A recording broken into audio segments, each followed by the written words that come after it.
The sun was shining brightly over the rosewood garden hall. It was the kind of day people dream about for a wedding. Blue sky, soft wind, and smiles everywhere. Inside the hall, everything looked magical. White flowers decorated the aisle. Soft music played in the background. Guests wore their best clothes and whispered about how beautiful the bride looked. Emma stood at the entrance of the hall, wearing a long white gown. Her hair was neatly tied back with pearls, and her eyes sparkled with joy. She held a small bouquet of white roses. Today was her big day, the day she would marry Daniel, the man she loved. Daniel stood at the altar, smiling confidently. He wore a black tuxedo and waved at guests. Everyone admired him.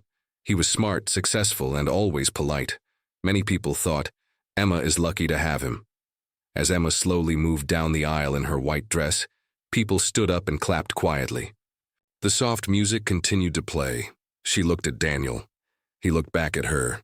It was all perfect, or so it seemed. A voice breaks the silence. Just as Emma reached the middle of the aisle, a loud voice echoed through the hall. "Stop the wedding!" Everyone turned in shock. At the door stood a small boy, maybe 8 or 9 years old. He had messy brown hair, dusty clothes, and big, serious eyes. "Don't marry him," the boy shouted again, louder this time. Gasps filled the room. "He has another family," the boy cried. Silence. The music stopped. The guests froze.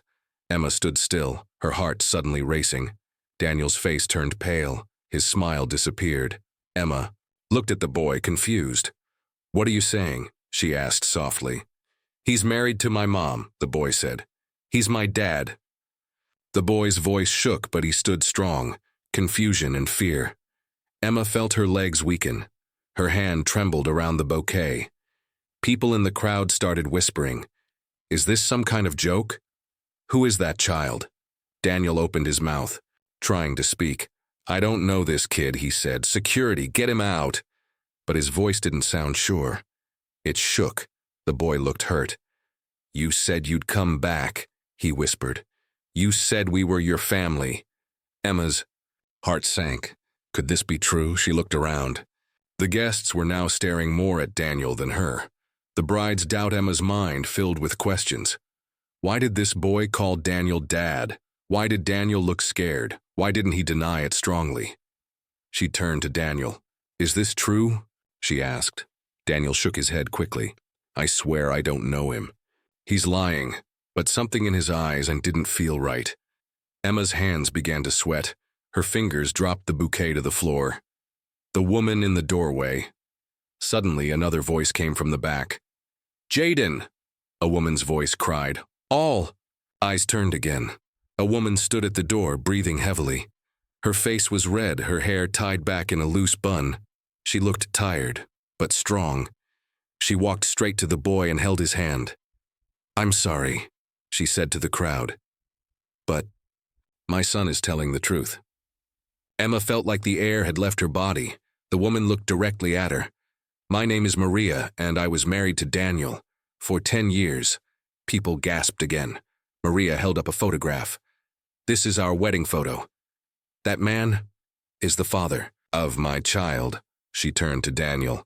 "You disappeared 5 years ago. We thought you were dead. But now I see. You were just building a new life. A fake one." Daniel's reaction. Daniel's face turned red. He looked like he wanted to run. I didn't know you were still around," he said weakly. The guests now looked angry. "Are you married to both women?" someone shouted. Emma stepped back. Her heart was breaking. Was everything a lie? The wedding hall was still in shock. Guests whispered in confusion. Some stood ready to leave. Others stayed in their seats, eyes wide, waiting to see what would happen next. Emma stood frozen in the middle of the aisle. Her white dress now felt heavy, like it was filled with sadness. Her hands shook. Her eyes were stuck on Daniel and the woman standing beside the boy. "My name is Maria," the woman repeated, "and this boy is Daniel's son. His name is Jaden." Jaden stood bravely, still holding his mother's hand. Daniel looked around nervously. "This is crazy," he said loudly. "They're lying. I've never seen them before." Maria raised her eyebrows. Then she pulled out her phone and showed the crowd a photo. It was a picture of Daniel, smiling, his arm around Maria, holding baby Jaden. The photo was clear. His face, his wedding ring, his smile. Emma stepped back. Her heart sank deeper. People gasped. One old woman whispered, "That's clearly him." Emma's pain. Emma's eyes filled with tears. She tried to speak, but no words came out. Her perfect wedding was turning into a nightmare. Maria looked at Emma kindly. "I didn't come here to destroy your wedding," she said. "I came because you deserve to know the truth." Emma looked at her. "Why today? Why now?" Maria's voice broke slightly. "Because I searched for Daniel for 5 years. He left us without a word. I thought he died, until I saw his photo in your wedding post online." Jaden looked up at Emma. "I just wanted to stop you before he hurts you like he hurt us." The little boy's words hit Emma hard. Daniel's lies began to crack. Daniel stepped forward. "Okay, fine," he said. "Maybe we dated a long time ago, but I never married her, and that kid isn't mine." Maria didn't blink. "So you're saying this marriage certificate is fake too?" She took out a folded paper from her bag. A legal document, a real marriage certificate. People began filming with their phones. This was no longer just a wedding. It was a live drama. Daniel's face turned red. He snatched the paper from Maria's hand and tore it. "Enough," he yelled. "You're all ruining my life." But the damage was done. Now even Emma's father, Mr. Howard, stepped forward.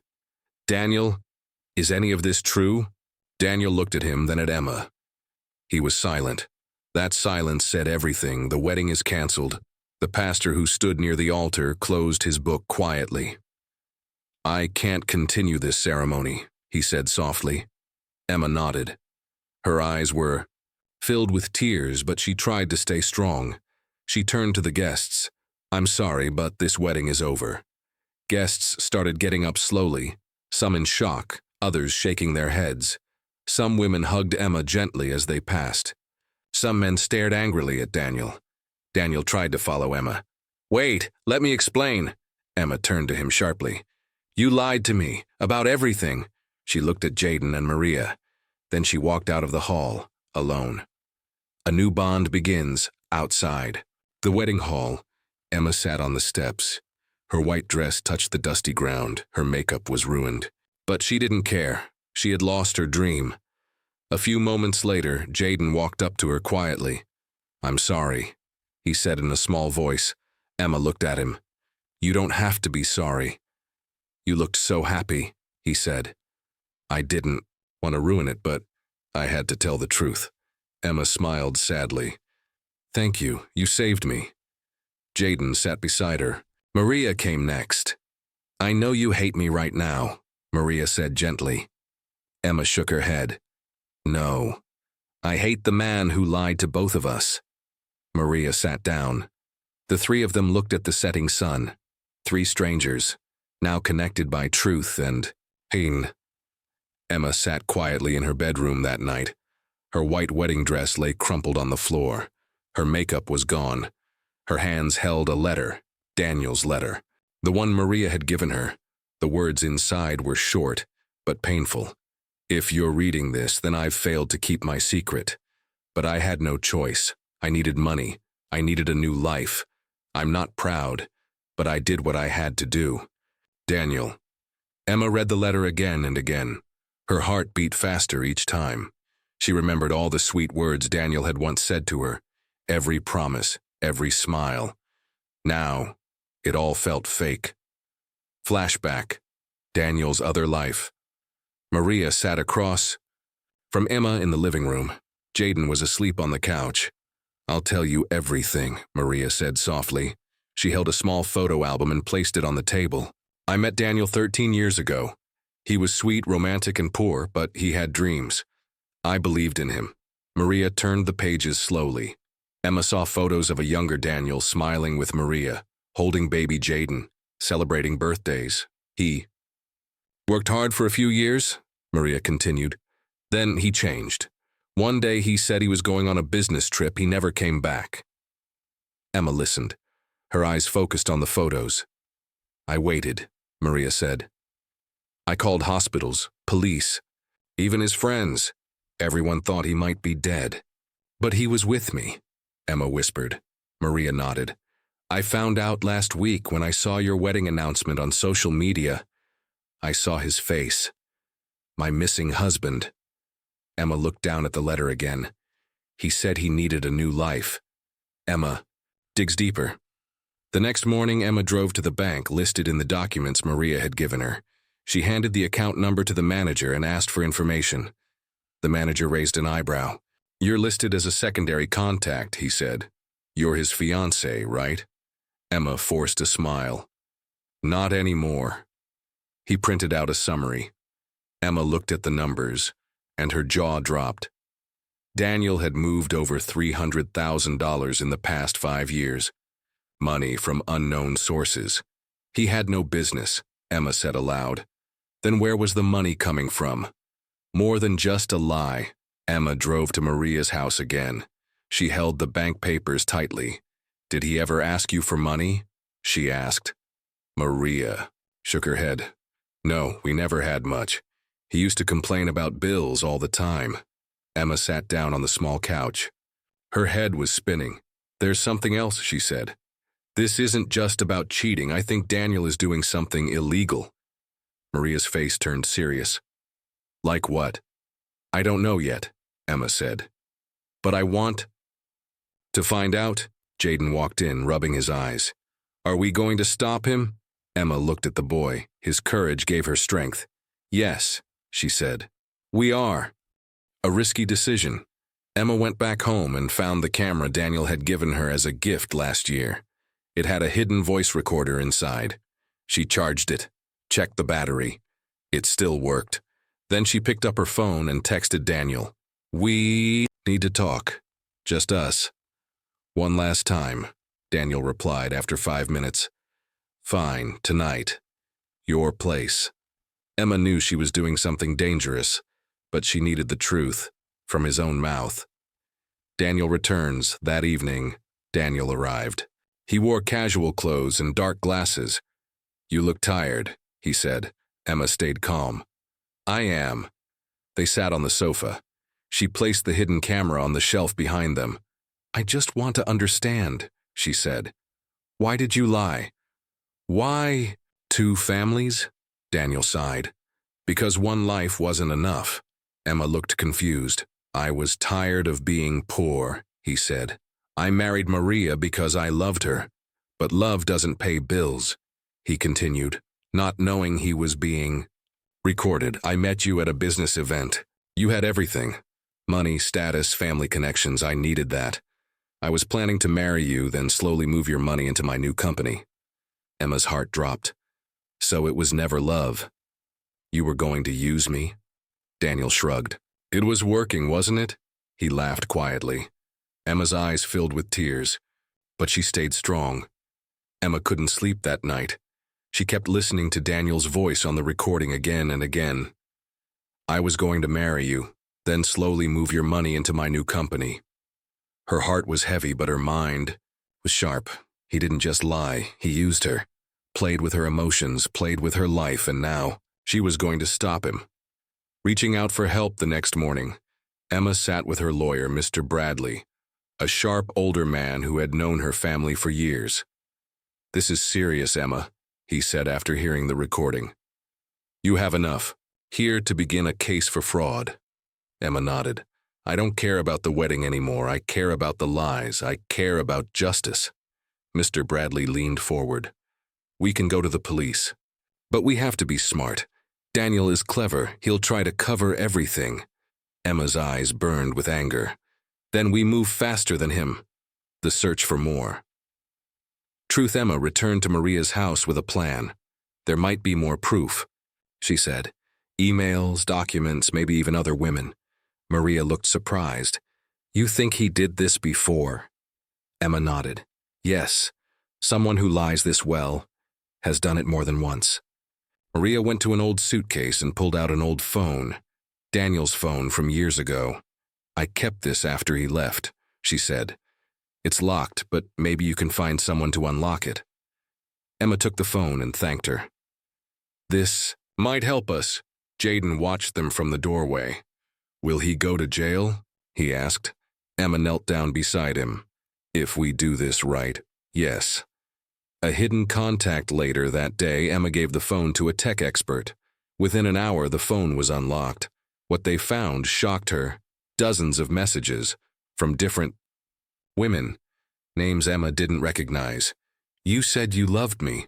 Where's the money you promised? You disappeared again, Daniel. Some messages were recent. Daniel wasn't just a liar. He was a professional con man. Emma copied everything into a folder. Now she had a full list of names, victims. Meeting the others, Emma and Maria decided to contact one of the women, someone named Tasha. They met her at a small cafe the next morning. Tasha was quiet, but when she heard Emma's story, her eyes lit up. He told me the same things, Tasha said, that he wanted to build a business with me. He took $10,000 from my savings, then vanished. Maria was shocked. He did this to both of us, and more. Tasha nodded. He's done this for years. He changes names, changes stories, but always leaves the same way. Emma knew what had to be done. This time, she said, we won't let him walk away. The plan Emma, Maria, and Tasha worked with Mr. Bradley to build a case, all the messages, the voice recording, the marriage certificate, the bank records. They even contacted 3 more women who were willing to testify. Then they gave everything to the police. The detective, Officer Rivera, listened. Carefully, this man is dangerous, she said. He's smart, but he made one mistake. What's that? Emma asked. He left you behind. A trap for Daniel. The police asked Emma to help set a trap. They told her to message Daniel again. I've been thinking, maybe we should talk. One last time. I want to help you. I still care, Daniel responded quickly. I knew you'd come back around. Meet me at the old beach house tomorrow, just us. Emma looked at the officer. Will it be safe? She asked. Officer Rivera nodded. We'll be there. He won't see us. Just wear the mic. Emma closed her eyes. Let's end this. The final meeting, almost. The next day, Emma stood on the beach. Waves crashed behind her. The sky was cloudy. Her hands trembled, but not from fear. She wore the small microphone under her shirt. The police were hiding in a van nearby. Then she saw him. Daniel walked toward her, smiling like nothing had happened. You look beautiful, he said. Emma didn't smile. Let's stop pretending, she said. I know everything. The other women. The money. The lies. Daniel froze. What are you talking about? Emma pulled out a photo of Maria and Jaden.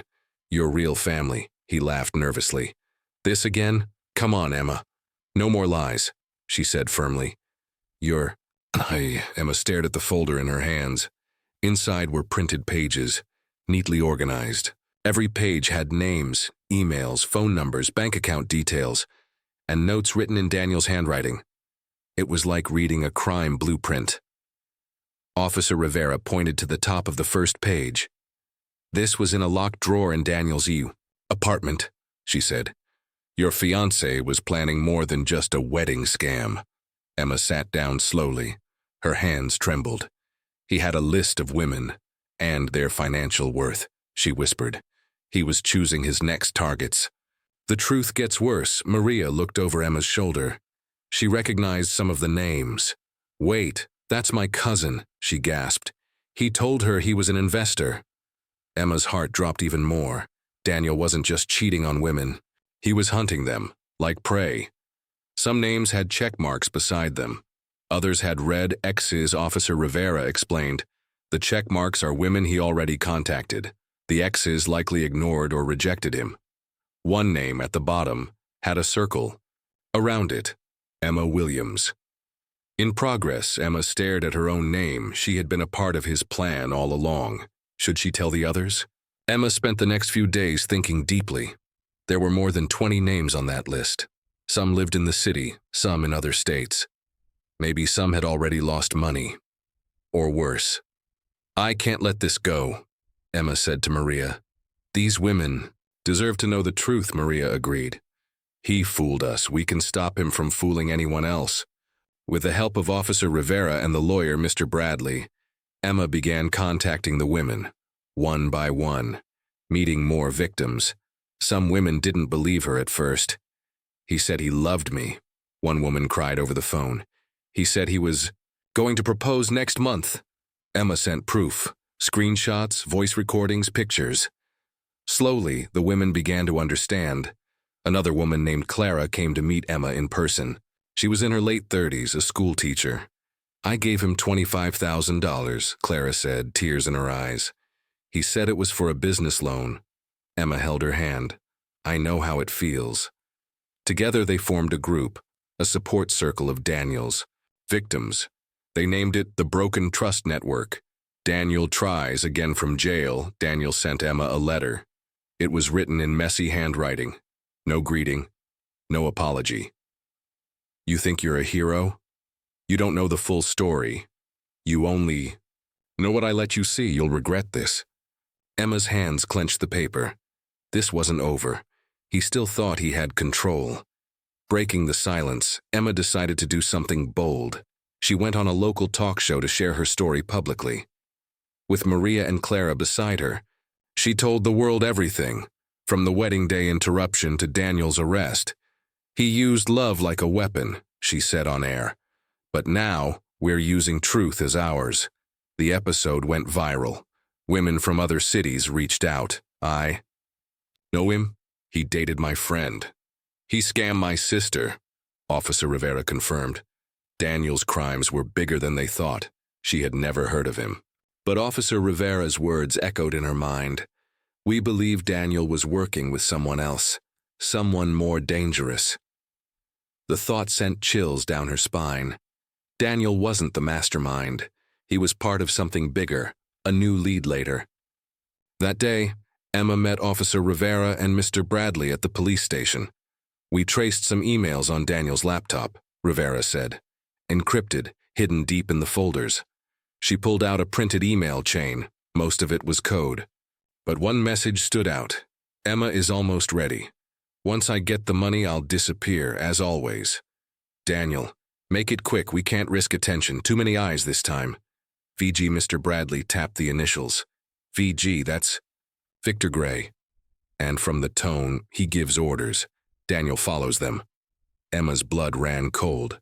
So Daniel was just a puppet? Maria's memory. Emma told Maria everything. Maria sat in silence, thinking hard. Then she said something strange. "I think I've heard that name. Victor Gray." Emma looked surprised. "Where?" Maria frowned. "Years ago, when Daniel and I were together, he got a call one night. He left the room to talk, but I saw the name pop up on his phone. I didn't think much of it back then." Emma leaned in. "Can you describe him?" Maria shook her head. "I never met him, but Daniel seemed nervous, like he feared that man." Digging deeper. With help from her new support group, Emma posted online about Victor Gray. Within days, a woman from another city messaged her. Her name was Angela. She claimed Victor Gray had once tried to scam her too, through another man, H. "That man, Victor Gray," she whispered. "I saw him at the gym. He smiled at me like he was nobody, like he was safe." Maria covered her mouth. "You mean the real mastermind was near you this whole time?" Emma nodded slowly. "He was watching, always one step ahead." "Plan to catch him?" Officer Rivera listened carefully as Emma described the man she saw. "Are you sure it's him?" the officer asked. "Yes. He had a small scar under his eye, just like in the photo." Rivera stood up. "We've been trying to track Victor Gray for years. If he's nearby, this is our chance," Mr. Bradley, the lawyer, added. "But we need proof, something strong enough to arrest him. If we move too soon, he'll vanish again." Emma took a deep breath. "I'll help." Everyone looked at her. "You want to bait him?" Maria asked, shocked. Emma's eyes were steady. He wants me scared. I won't give him that. I'll be the reason he finally gets caught. The setup, the hide. Next morning, Emma went to the gym as usual. Only this time she wore a hidden mic. Police officers waited in unmarked cars nearby. Maria stayed in the control room, listening. Emma walked slowly, pretending to be normal. Her heart raced, but she kept her face calm. Then, she saw him. Victor Gray. In a black hoodie, leaning against a wall, scrolling on his phone. He looked up and smiled. Emma, right? He said smoothly, like they were old friends. Emma smiled back nervously. Yes, we've seen each other here before. Victor stepped closer. I always thought you looked familiar, he said. Nice to finally talk. Emma laughed softly. You live around here? Victor nodded. Yeah, quiet area. You? Same, Emma replied, acting natural, though not so quiet lately. Victor raised an eyebrow. Oh, she continued. You heard about that guy, Daniel, wedding scammer. Shocking, right? Victor froze for just a second. Then he smiled again, but this time his eyes were cold. Some people get what's coming, he said. Emma felt a chill run down her spine. That was it. That was the proof they needed. The arrest. Suddenly, police officers stormed into the gym. Hands in the air, Victor Gray, Rivera shouted. Victor spun around, furious. You think you've won? He growled at Emma. You lost the moment you smiled at me, she said bravely. Victor tried to run, but officers tackled him in seconds. Maria came running in, tears in her eyes. You did it, Emma. You were amazing. Emma finally allowed herself to breathe. She looked at Victor being handcuffed and felt a mix of fear and relief. He was finally caught. One last surprise later at the police station. Officer Rivera handed Emma another folder. What's this? She asked. It's a full list of Victor's operations. He didn't just use Daniel. He had over 12 men doing the same thing in different cities. You helped stop all of them. Emma opened the folder and gasped. So many names. So many women, she whispered. How many lives did he ruin? Rivera replied, too many, but because of you, it ends now. A new beginning. Weeks passed. Emma, Maria, Clara, and the other women started an online organization called Truth Before Love. Their mission, to help people, especially women, spot emotional scams and financial traps before it's too late. Emma shared her story on interviews, podcasts, and even a national news show. Jaden, the little boy who first shouted at the wedding, was honored with a bravery award. The world learned how one small voice can stop a great evil. Final scene. Emma stood on a hill near her childhood home, watching the sun set. Maria walked up beside her. You okay? She asked. Emma nodded slowly.